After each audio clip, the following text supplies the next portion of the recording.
अस्सलाम वालेकुम एवरीवन। तो मेरे ब्लॉग में आप सबका स्वागत है। मेरी दिन की शुरुआत हो चुकी है, पर मॉर्निंग में उठते बराबर मैं क्या बोलूँ, मेरा बेटा उठते बराबर पता नहीं रोने लग गया। मुझे समझ ही नहीं आ रहा था कि उसे क्या हुआ है, भूख लगी थी कि क्या हुआ था। सुबह में मैं उठी थी अपने हस्बैंड को नाश्ता देने, उसके बाद मैं सो गई थी फिर से। यहाँ पे दूध गर्म हो रखा था ऑलरेडी।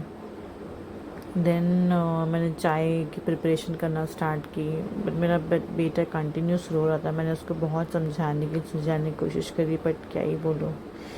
और मॉर्निंग में उठते बराबर बच्चों का रोना नहीं होता है, एडजस्ट ही नहीं हो पाता, पता नहीं।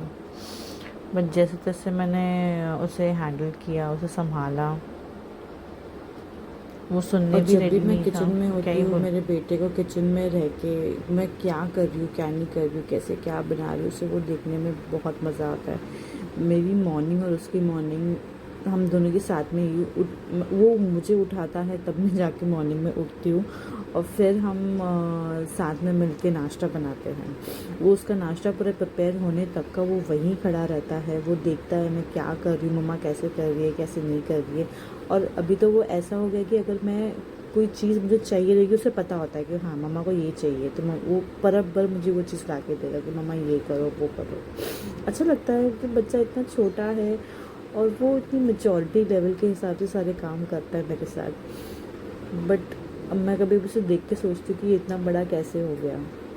जब वो पैदा हुआ था वो इतना सा था, एक हाथ के बराबर था वो, और वो इतना बड़ा हो गया, मुझे सारी चीज़ें देता है वो ला के कि मम्मा ये लो, ये करो, वो करो। अच्छा लगता है देखकर। हमारा सुबह का नाश्ता हो चुका था, उसके बाद मैंने दोपहर का खाना भी बना लिया था। एंड देन मैंने जो बचे हुए कपड़े थे जो काफ़ी दिन से सूख रहे थे, जो मुझे टाइम ही नहीं मिल रहा था निकाल के मैं उसे सही तरीके से रख सकूँ, आज मैंने वो भी कर दिया। बच्चों के भी कपड़े थे, मेरे भी कपड़े थे, वो भी मैंने क्लीन करके रख दिए।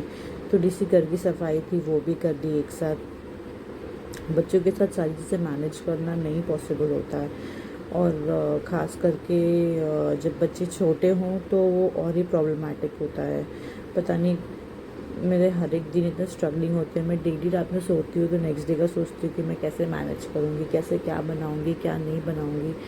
मेन तो खाने का होता है कि मुझे इतना मुझे घाई होती है खाने पकाने की आफ्टर ब्रेकफास्ट कि मैं क्या बोलूँगी। कि मेरा बेटा, जैसे मैंने आपको पहले भी लास्ट ब्लॉग में बोला था, कि वो 1 या 1:30 मैक्स टू मैक्स 1:30 तक वो वेट कर सकता है। उसके बाद वो खाने के लिए वेट ही नहीं कर पाता है, उसे खाना चाहिए ही चाहिए। और मैं कभी कभार ऐसा होता है कि मुझे मॉर्निंग में उठने का मन नहीं करता। अभी ठंड का सीज़न है तो और ही लेज़ीनेस है बॉडी में।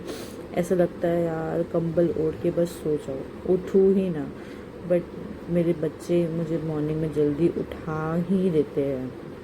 रात में सोते सोते टाइम हो जाता है, बट ठीक है। बाय द वे, ये जो चनिया चोली है मेरी बेटी की है, मैंने शूट के टाइम पे यूज़ की थी, इतनी प्यारी है। मेरी मदर इन लॉ ने लाए थे अजमेर से, काफ़ी प्यारा था शूट में, उसकी फ़ोटोज़ भी बहुत अच्छी आई थी इसमें।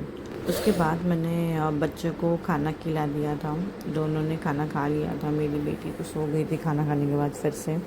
काफ़ी उसे सर्दी है तो वो बहुत जल्दी सो गई थी। उसके बाद रात में हम वॉक के लिए निकले, मैं और मेरा बेटा और मेरी हस्बैंड, हम सब वॉक। खाना खाने के बाद वॉक करना बहुत मैंडेटरी है हमारे इसमें।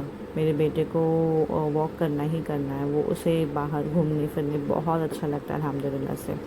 मेरा बेटा पहले वॉक नहीं किया करता था, बट अभी उसे क्रेज़ हो गया है वॉक करने का। होप आपको मेरा वीडियो अच्छा लगा होगा। अल्लाह हाफ़िज़, दुआ में याद रखना।